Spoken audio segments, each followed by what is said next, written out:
আসসালামু আলাইকুম রহমতুল্লাহ। আমার পিছনে যাকে দেখতে পাচ্ছেন সে হিফজ বিভাগের সুনামধন্য ছাত্র। এখন আপনাদের মাঝে সে একটু কোরআন তিলাওয়াত করে শোনাবে। আপনারা সকলেই তার জন্য দোয়া করবেন। তিলাওয়াত করে শোনাতো। সালাম দিল্লাহ।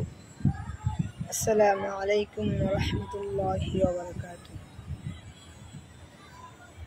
আউযু বিল্লাহি মিনাশ শাইতানির রাজীম। বিসমিল্লাহির রহমানির রহিম।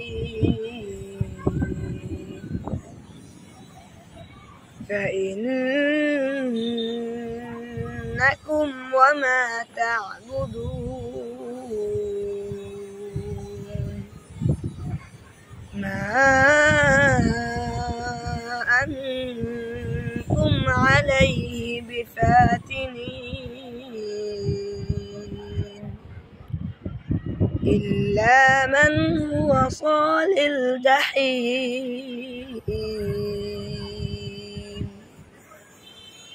وما منا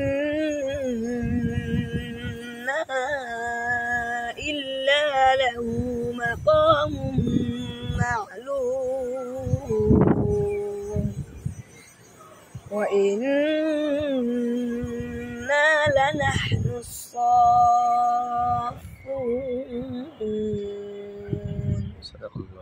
صدق الله مولانا العظيم.